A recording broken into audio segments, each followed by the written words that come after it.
사랑하는 성도 여러분, 우리 위 목사님께서는 이번 주가 여름 휴가 기간을 보내고 계셔서 피치 못하게 제가 올라와서 말씀을 전하게 되었습니다. 목사님 내일까지 휴가 일정 보내실 때 잘 충전하셔서 교회를 잘 이끌어 나갈 수 있도록 기도 부탁드리겠습니다. 오늘 이 시간 하나님을 예배하기 위해서 모인 여러분, 여러분의 심령과 또 여러분의 가정 위에 하늘로부터 오는 하나님의 평강과 위로가 가득하기를 주님의 이름으로 축복합니다. 여러분 혹시 그 마음속에 혹은 여러분들 주머니에 어떤 통장들이 있습니까? 우리는 보통 은행에서 이렇게 월급이 들어오는 급여 통장 가지고 계실 거고, 또 미래를 위해서 돈을 모으는 적금 통장도 여러분 가지고 계실 것 같습니다. 여러분 통장의 잔고가 든든하면 여러분들 마음 어떻습니까? 든든하죠. 그래도 무슨 일이 생기면은 그래도 견딜 수 있는 뭔가가 있으니까. 잔고가 바닥을 보이면 어떻습니까?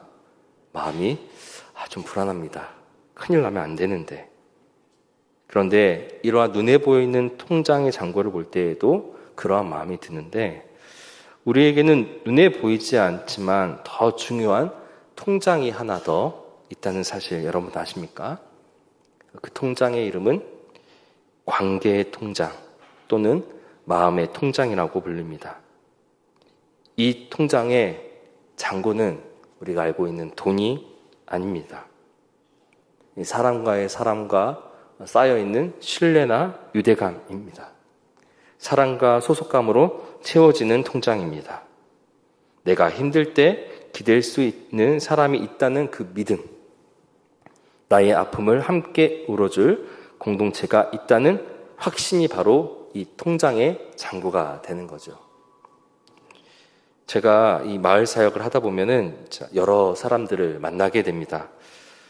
어제도 이 교육복지센터장님이 교회를 찾아오셔서 아이들을 위한 장난감을 또 이렇게 기부를 해주시면서 또 여러 가지 이야기들을 나누다 보니까 점심시간이 훌쩍 지나가 버렸습니다.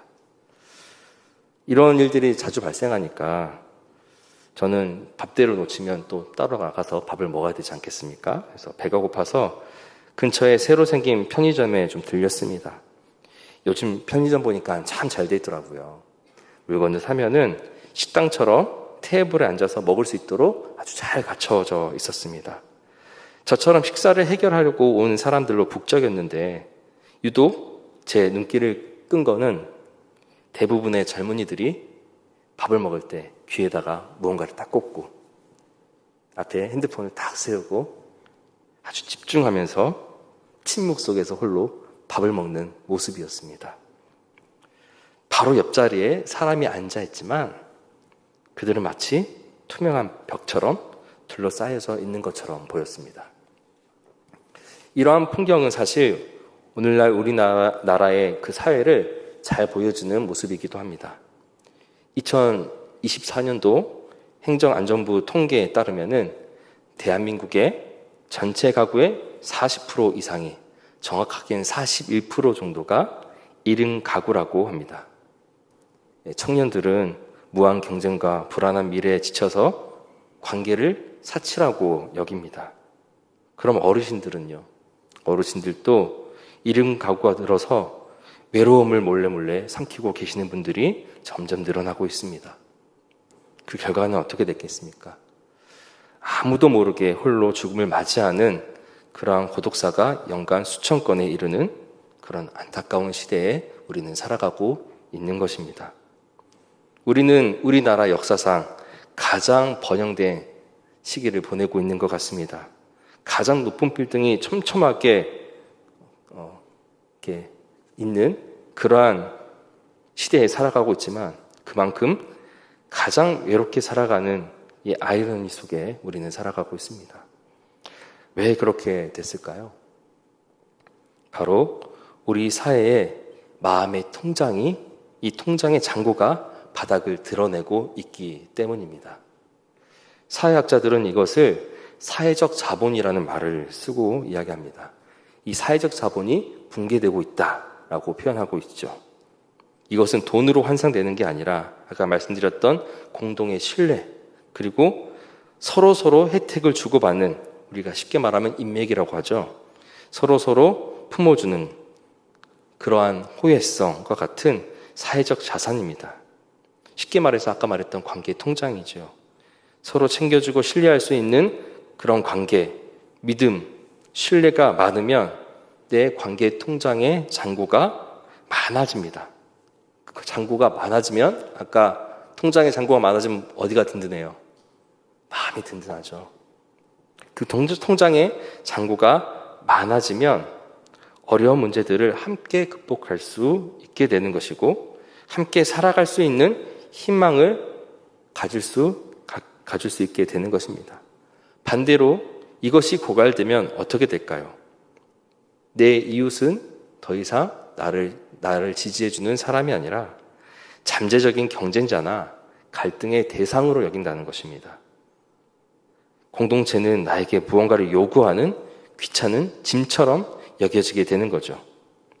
갈등이 해결이 되는 게 아니라 더 심해지고 개인의 고립이 더 심각해집니다. 국가가 수십조의 예산을 쏟아부으면서 이 복지 시스템을 만들고 상담센터를 아무리 늘려도 이 문제는 해결되지 않습니다. 법과 제도는 이 사람의 텅 빈 마음을 가득 채울 수 없기 때문입니다. 그렇다면 이 끊어진 관계의 안전망을 다시 어떻게 연결할 수 있을까? 무엇으로 이 깊은 영혼의 갈증을 채울 수 있을까? 이 문제에 대한 유일하고 또 완전한 해답은 바로 하나님의 나라에 있습니다. 하나님께서는 인간을 창조하실 때 너 혼자 살아라 라고 창조하지 않으셨습니다. 하나님은 인간을 창조하실 때 함께하는 존재로 만드셨습니다. 그리고 그러한 인간들을 통해 이 땅에 하나님의 나라를 이루어가도록 사명을 허락하여 주셨죠. 그렇기 때문에 이 원리에 따라서 우리 교회 공동체가 먼저 견고하게 세워지고, 더 나아가 세상의 공동체를 든든히 세워나가야 할 거룩한 사명이 우리에게 있음을 발견하신 여러분들 되시길 바랍니다. 우리가 잃어버린 이 따뜻하고 견고한 이 공동체는 사실 지금 이 시대에 갑자기 튀어나온 이야기가 아닙니다. 하나님께서는 이미 수천 년 전에 이스라엘이라는 그 한 민족을 들어서 이 한 나라를 세우시고 직접 그 나라를 설계해 주신 그 모델에서 우리는 이 따뜻하고 견고한 공동체를 발견할 수 있습니다. 그 이스라엘 민족의 공동체가 하나님 나라의 핵심 모델이었던 것입니다. 하나님께서는 이 출애굽한 이스라엘 백성에게 약속의 땅에 들어가기 전에 훈련하기 위해서 40년간 어디에 두셨습니까? 광야에 두셨죠. 이 광야에서 그들은 하나님의 율법을 받았고 그 율법대로 살아가는 것을 훈련하게 되었습니다. 그런데 이 율법은 단순히 이거 해라, 저거 하지 마라 라는 어떤 규칙의 목록이 아니었습니다.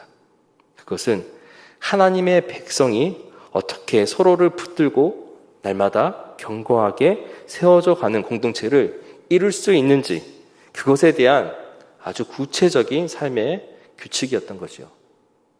오늘 본문 이 레위기 19장은 그 구체적인 그 규칙의 핵심 정신을 잘 보여주고 있습니다. 우리 함께 다시 한번 볼까요? 레위기 19장 9절로 10절입니다. 너희는 너희의 땅에서 곡식을 거둘 때 너는 밭 모퉁이까지 다 거두지 말고 내 떨어진 이삭도 줍지 말며 내 포도원의 열매를 다 따지 말며 내 포도원에 떨어진 열매도 줍지 말고 가난한 사람과 거류민을 위하여 버려두라. 나는 너희의 하나님 여호와이니라. 아멘. 뭔가 긍휼이 넘치는 그런 규칙이 있죠.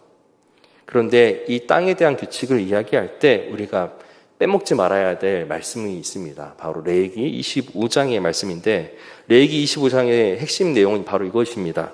토지는 너희 것들이 아니다. 바로 내 것이다 라는 이야기죠. 레위기 25장 23절에서는 하나님께서 이렇게 말씀하고 계십니다. 토지는 다 내 것이라. 너희는 거류민이요 동거하는 자로서 나와 함께 있느니라. 땅의 주인이 누구라고요? 하나님이시다. 인간은 그저 그 땅을 맡아 경작하는 청지기라는 것입니다. 그렇기 때문에 그 땅에서 추수한 모든 소산이 다 내 것이다라고 주장할 수 없는 겁니다. 그중 일부는 본래 주인이신 하나님의 뜻에 따라서 그분의 또 다른 자녀들, 오늘 말씀에는 가난한 이웃과 나그네를 위해서 남겨두어야 한다라고 말씀하시는 것이죠. 여기서 중요한 게 있습니다. 남겨두는데 어떻게 남겨두느냐입니다. 하나님은 부자에게 야 너희 세금 10% 떼다가 가난한 자들에게 줘라, 적선해라 라고 말씀하지 않으셨습니다. 대신 오늘 말씀에 밭 모퉁이를 어떻게 하라고요? 그대로 두라고 말씀하십니다. 왜 그럴까요? 이는 가난한 자들이 수치심 속에서 덕량을 받는 것이 아니라 자신의 손으로 직접 밭에 나가서 이삭도 줍고 그렇게 노동을 함으로써 스스로의 존엄성을 지키고 노동의 기쁨을 누리게 하기 위함이었습니다. 이것은 단순히 자선한다라는 것을 넘어서서 공동체 안의 모든 구성원이 하나님이 만드신 그 인간다운 삶을 누릴 권리가 있음을 선포하는 정의로운 시스템이었던 것이죠. 나의 소유라는 개념 이전에 모든 것은 하나님의 것이다라는 믿음, 그리고 우리는 우리 모두가 다 하나님 안에서 한 자녀다라는 공동체 의식이 있을 때만 가능한 공동체를 견고하게 세워가는 첫 번째 원리가 되었던 것입니다. 이러한 원리는 신명기 말씀에서도 우리는 잘 볼 수 있습니다. 신명기 26장 10절로 12절 말씀 띄워주시면 감사하겠습니다. 여호와여, 이제 내가 주께서 내게 주신 토지 소산의 만물을 가져왔나이다 하고 너는 그것을 내 하나님 여호와 앞에 두고 내 하나님 여호와 앞에 경배할 것이며 내 하나님 여호와께서 너와 내 집에 주신 모든 복으로 말미암아 너희는 레위인과 너희 가운데 거류하는 객과 함께 즐거워할지니라. 셋째 해 곧 11조를 드리는 해에 내 모든 소산의 11조 내기를 마친 후에 그것을 레위인과 객과 고아와 과부에게 주어 내 사금 안에서 먹고 배부르게 하라. 여러분, 11조 이야기 많이 들으시죠? 11조는 누구에게 드리는 겁니까? 하나님께 드리는 거죠. 어떤 마음으로 드리는 겁니까? 이 모든 것이 다 하나님께로부터 왔다라는 믿음의 고백으로 하나님께 드리는 겁니다. 그런데 3년에 한 번씩 이 11조를 따로 구별해서 성읍에서 가장 연약한 이웃들인 레위인과 객과 고아와 과부하고 함께 이것을 나누라라고 명령하시는 것입니다. 그들이 하나님께 드리는 제사, 오늘 10절에서 하나님께 막 제사를 드리지요. 이 드리는 제사, 즉 예배가 종교적인 제식 행사로 끝나는 것이 아니라 실제적인 삶으로 이어져 가고 있다는 것이죠. 하나님께 드리는 11조는 그 땅에 가장 돌봄을 받지 못하는 이 핍박받고 학대당하는 것이 자연스러운 사람들, 가장 약한 사람들에게 흘러갑니다. 저들을 섬기라라는 거죠. 그저 하나님을 믿은 그 믿음이 공예배 교회 생활로 끝나는 것이 아니라 신앙생활이 이제 실제 생활 속에서 사회를 향한 공의로움으로 나타나야 한다라는 것을 말씀에서 우리는 볼 수 있는 것입니다. 근데 여기서 중요하게 우리가 봐야 할 단어가 있습니다. 바로 나누라가 아니라 함께 즐거워하라라는 것입니다. 이것은 의무감으로 마지못해서 주는 그런 자선이 아니라는 것입니다. 하나님께서 주신 풍성한 이 복을 온 공동체가 함께 누리는 잔치를 베풀라라는 겁니다. 함께 즐거워하라는 것이지요. 이 하나님께서 주시는 그 복, 하나님이 주시는 그 풍요는 나 혼자 독점할 때가 아니라 이웃과 함께 나눌 때 비로소 진정한 기쁨과 감사가 된다는 것을 우리에게 가르쳐주고 있는 것입니다. 이 남겨둠의 정신은 이스라엘 사회 전체를 관통하는 아주 중요한 핵심 원리가 되었습니다. 7년 동안 7년마다 돌아오는 안식년이 있죠. 땅을 쉬게 할 뿐만 아니라 빚이 있는 자들 탕감해주고 빚 때문에 종됐던 사람들, 그 동족들을 자유롭게 풀어줘야만 했습니다. 여러분, 혹독한 경쟁 사회에서 한번 실패하면 나고자 된다. 이게 우리나라 사회의 풍토 아니겠습니까? 그런데 하나님의 나라는요, 7년마다 한 번씩 모든 것을 리셋하여서 다시 시작할 수 있는 기회를 주는 나라입니다. 더 놀라운 것은 이 안식년이 7번 지난 그 다음에, 즉 50년이 될 때마다 희년이라는 것이 돌아옵니다. 이 희년 제도를 하나님께서 만드셨습니다. 희년이 되면 어떻게 됩니까? 가난 때문에 팔았던 모든 땅이 원래 주인에게 돌아갑니다. 그 가문에게 무상으로 돌아가요. 모든 종들이 해방되어서 가족의 품으로 돌아갑니다. 이것은 인간의 탐욕과 죄로 인해서 무너진 사회 경제 구조를 50년마다 하나님께서는 원상복구 시키시는 겁니다. 이 세상에서 어떤 혁명적인 그런 시스템보다 이러한 하나님의 은혜의 시스템을 따라갈 수 있는 것은 없다고 보여집니다. 하나님께서는 한 사람의 실패가 그냥 영원히 낙인이 되어서 그 가난이 대물림되고 대대소손 절망 속에서 살아가기를 원치 않으신다라는 것입니다. 이것이야말로 실패에도 다시 일어설 기회가 보장되는 가장 약한 자를 가장 먼저 보호하고 공동체를 건강하게 세우는 하나님의 지혜가 거기에 있다라는 것입니다. 이러한 제도 왜 이렇게 만드셨을까요? 하나님의 성품이 그러하기 때문에 그렇게 만드셨습니다. 신명기 10장 18절에 하나님 당신은 이렇게 소개하고 있습니다. 고아와 과부를 위하여 정의를 행하시며 나그네를 사랑하여 그에게 떡과 옷을 주신다. 우리가 믿는 하나님은 스스로를 세상의 가장 낮은 곳, 가장 아픈 곳에 시선을 두시는 고아와 과부와 나그네의 하나님이라고 말씀하고 계십니다. 그렇기 때문에 하나님의 백성이 된 우리는 마땅히 우리의 시선을 어디에 둬야 합니까? 우리의 마음, 우리의 시선을 주변의 사회적 약자들에게 향하고 있어야 하는 것입니다. 그들을 돌보는 것은 신앙 좋은 몇몇 사람들이 하는 선택 사항이 아니라 우리가 섬기는 하나님의 성품을 닮아가는 이 신앙의 본질이라는 것입니다. 이 위대하고 아름다운 이 하나님의 이 규칙들, 이 설계도, 이러한 것들은 이제 신약 시대에 넘어와서 이 십자가의 부활과 또 그 은혜와 또 하나님 예수 그리스도를 통해 바로 우리에게, 우리 교회로 이어져 오고 있는 것입니다. 교회는 이 땅에 이미 임한 하나님의 나라를 미리 보여주는 일종의 모델 하우스와 같은 겁니다. 여러분, 모델 하우스를 딱 들어가면 내가 집을 살 때 어떤 집에 살겠다라는 것을 미리 알 수 있죠. 뭐 똑같지 않겠지만 대충 이러겠구나 알 수 있지 않겠습니까? 하나님의 나라가 대충 어떻게 생겼겠구나라고 알려주는 곳 어디가 돼야 될까요? 바로 교회가 돼야 되겠죠. 그리고 아까 말씀드렸던 이 세상의 외로움과 단절로 신음하는 이러한 세상 속에서 거의 유일하게 그것을 해결할 수 있는 유일한 대한 공동체입니다.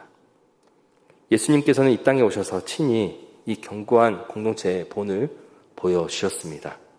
세리와 죄인들과 함께 식탁에 앉으셔서 같이 교제를 나누시고 오병이의 기적을 통해서 우리의 작은 것을 나눌 때 수천 명을 먹이시는 이 하나님의 나라의 원리를 깨닫게 해주셨습니다.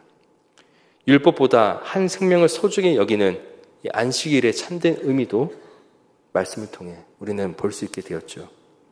그리고 무엇보다도 십자가 위에서 자신의 몸을 내어주심으로 하나님과 우리 사이, 그리고 우리와 우리 사이의 모든 막힌담을 헐어주셨습니다. 이 예수 그리스도의 복음 위에 세워진 교회는 이 두 가지 중요한 정체성을 갖고 있어야 합니다. 첫 번째는 교회는 무엇보다도 하나님을 예배하는 신앙 공동체로서 견고하게 세워져 가야 하는 것입니다. 우리가 교회에 모이는 가장 첫 번째 이유는 뭡니까?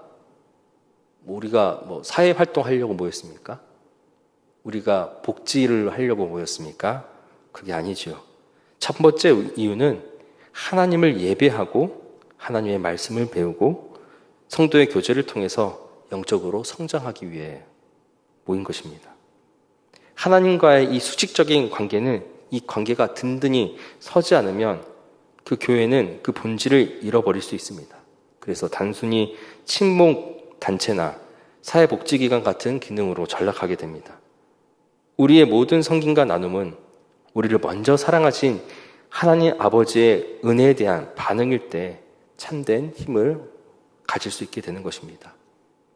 두 번째로는 이렇게 내부적으로 견고해진 교회는 그 힘과 사랑을 가지고 어디로 나아가야 합니까?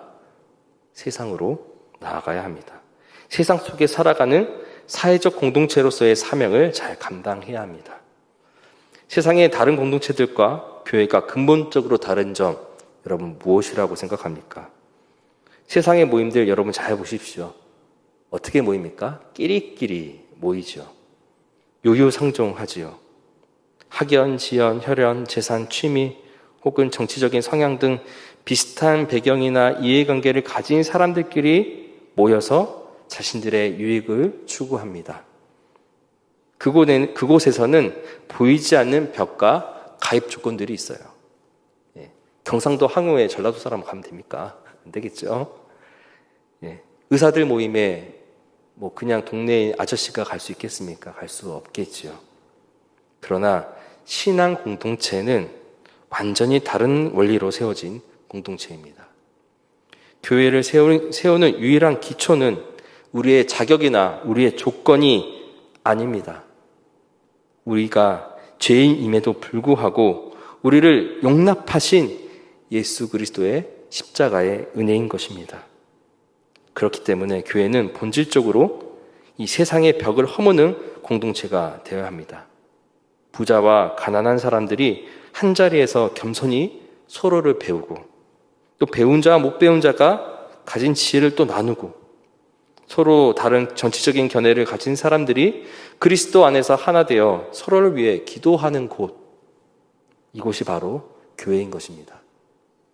이처럼 세상의 기준으로는 도저히 함께할 수 없던 사람들이 그리스도의 사랑 안에서 한 가족을 이루는 모습이야말로 분열된 세상 속에서 우리가 세상에 보여줄 수 있는 가장 강력한 하나님 나라의 증거가 되는 것입니다. 사도행전에서 그 초대교회 예루살렘이 그러한 교회였죠. 사도행전 2장 44절부터 47절에 그 모습들이 아주 잘 나와 있습니다. 믿는 사람들이 다 함께 그 물건들을 통용하고 또 재산과 소유를 팔아서 각 사람의 필요를 따라서 나눠주고 날마다 마음을 같이하여서 성전에 모이기를 힘쓰고 집에서 떡을 떼며 기쁨과 순전한 마음으로 음식을 먹고 하나님을 찬양하고 그러다 보니 온 백성이 칭송을 하게 되고 그 칭송을 받으니 주께서 구원받는 사람을 날마다 어떻게 하신다고요? 더하게 하신다. 그들은 자기의 소유를 자기의 것이라 주장하지 않았습니다. 서로의 필요를 보일 때마다 채워주었습니다. 그 결과가 무엇입니까? 온 백성이 칭송을 하는, 온 백성의 칭송을 받게 되었다. 그래서 어떻게 되었습니까? 주께서 구원받는 사람을 날마다 더하게 하셨다. 그들의 견고한 공동체적인 삶의 자체가 세상에 거부할 수 없는 가장 강력한 설교, 가장 강력한 복음 증거가 되는 것입니다. 사람들은 그들의 따뜻함과 사랑 그리고 서로 책임지는 모습 속에서 살아계신 하나님을 본 것입니다. 사도 바울은 갈라디아서 6장 2절에 그 원리를 이렇게 말하고 있습니다. 너희가 짐을 서로 지라 그리하여 그리스도의 법을 성취하라. 여기서 짐을 지라고 하죠. 이 짐은요, 나 혼자서 들 수 있는 그 짐이 아니에요. 혼자서는 도저히 감당할 수 없어서 우리를 짓누르는 바위처럼 무거운 짐을 의미합니다. 갑작스러운 질병의 짐, 경제적인 파탄의 짐, 관계의 깨어짐으로 인한 슬픔의 짐, 깊은 죄책감의 짐. 교회는 바로 이 무거운 짐을 함께 져주는 공동체입니다. 한 지체가 올 때 그 눈물을 닦아주며 함께 우는 것, 이것이 바로 그리스도께서 말씀하신 그리스도의 법입니다. 즉 서로 사랑하라는 최고의 법을 성취하는 그 길이지고, 그리고 우리 교회를 세상 속에서 가장 견고한 피난처로 세우는 방법입니다. 제가 이렇게 마을 목회 하다가 이제 한 거의 10년 차 가까이 이렇게 지역민들과 만나다 보니까요. 보통은 제 얼굴에서 앞에 대고, 교회 참 좋아요. 이런 얘기를 많이 듣다가 요즘에는 좀 특이하게 듣고 있습니다. 주민이 주민에게 그 말을 해서 그 주민이 저에게 알려주는 거예요.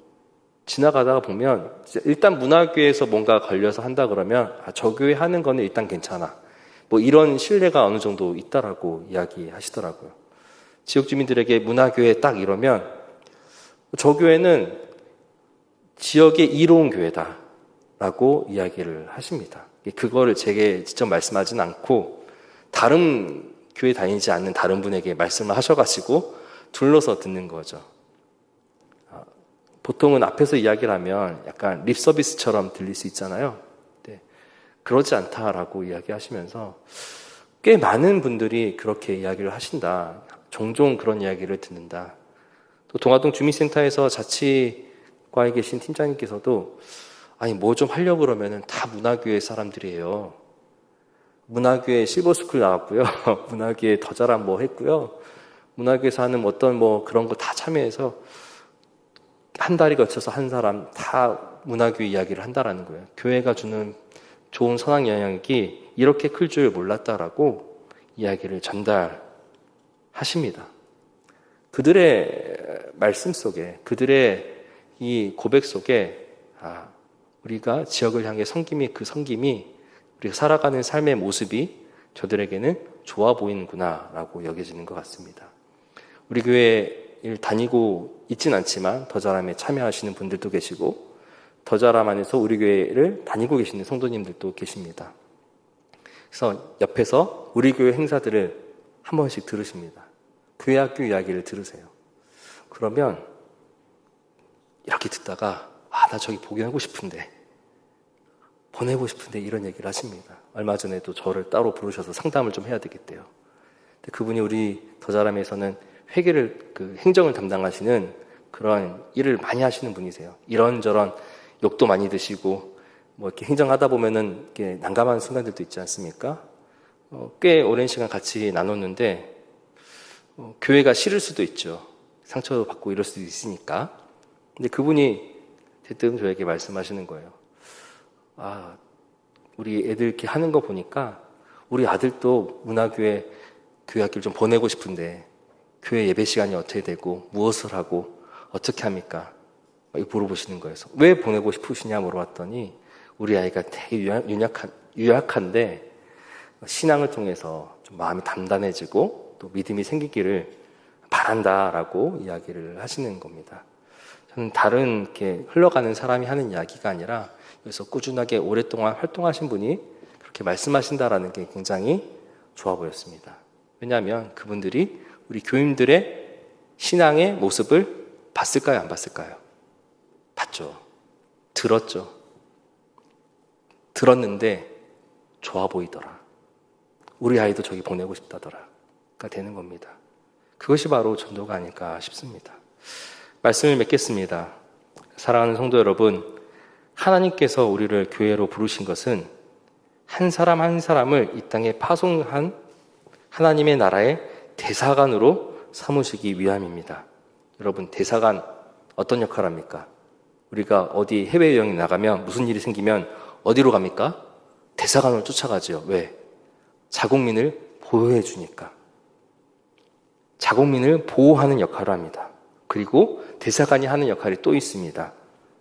그 대사관은 자기 조국의 문화와 가치를 현지에 소개하는 역할을 하고 있습니다.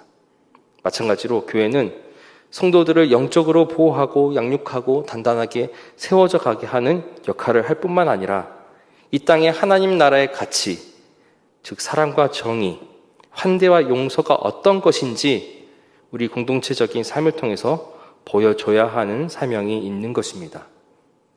우리는 천국의 시민권을 가진 사람으로서 이 땅에서 천국의 문화를 다시 한번 살려내고 외롭고 지친 세상 사람들이 천국의 잔치로 초청하는 이 대사의 역할을 감당해야 하는 것입니다.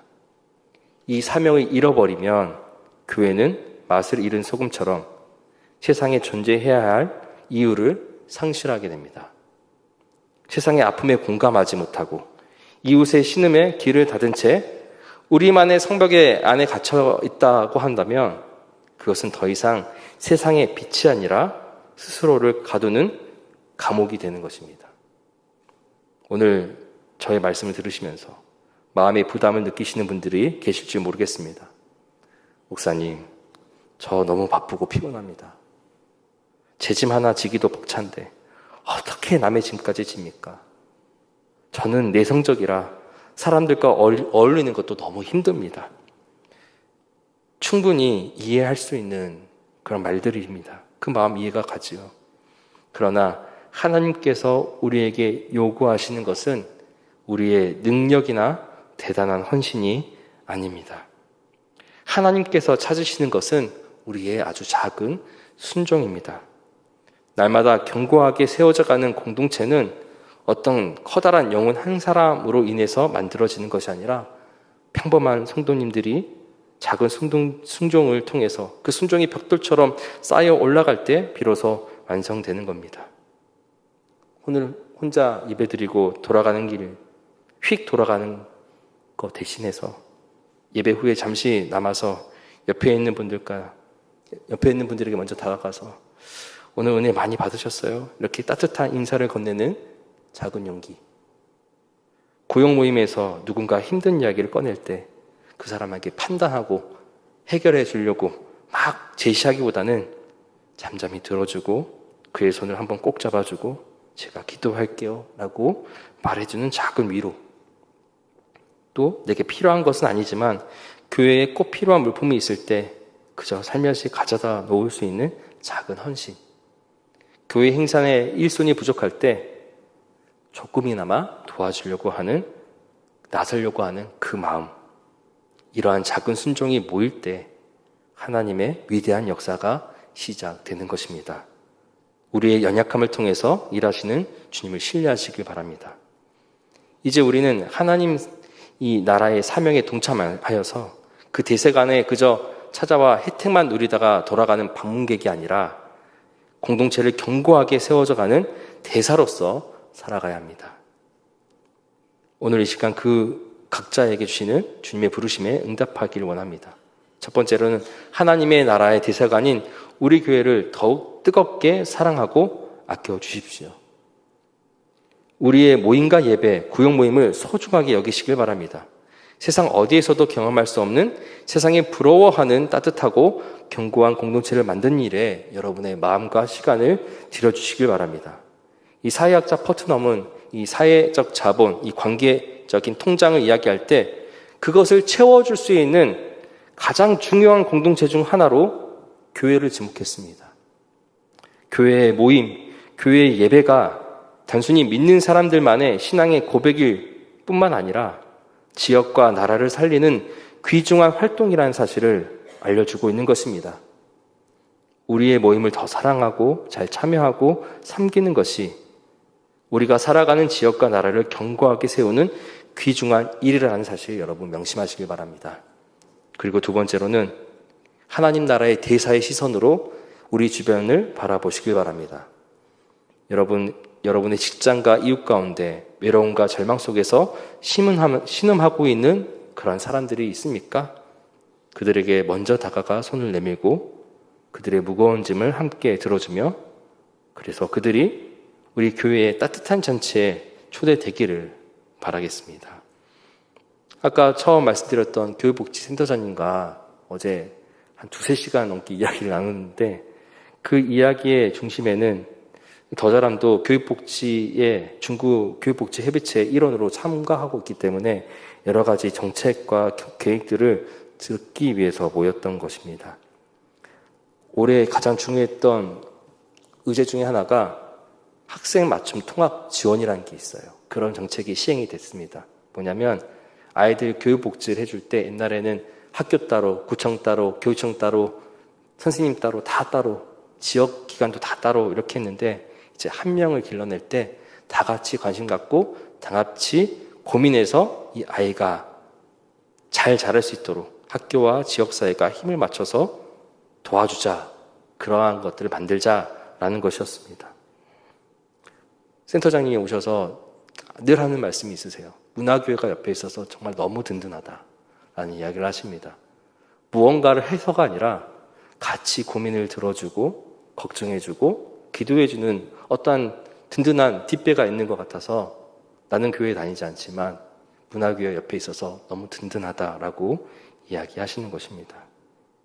우리 교회가 이렇게 지역의 어려운 아이들을 위해서 혹은 어려운 이웃들을 위해서 공감하고 관심을 갖고 기도해 줄 수 있다면, 이 거룩한 사명을 온전히 감당할 수 있다면 정말 많은 사람들이 하나님이 어떠하신 분이신지 깨닫지 않겠습니까? 이 거룩한 사명을 온전히 감당해서 또 먼저는 우리 자신이 날마다 견고하게 세워져가는 공동체가 되고, 나아가 이 삭막한 세상 속에서 하나님의 나라의 풍성한 생명과 사랑을 증거하는 살아있는 공동체가 되기를 진심으로 소망합니다. 그리하여서 우리의 삶과 공동체를 통해서 수많은 영혼들이 하나님 아버지 집으로 돌아오고 또 하나님께 영광을 돌리는 그날까지 믿음의 경주를 함께 달려가시는 저와 여러분들 되시길 주님의 이름으로 간절히 축원합니다. 함께 기도하시겠습니다.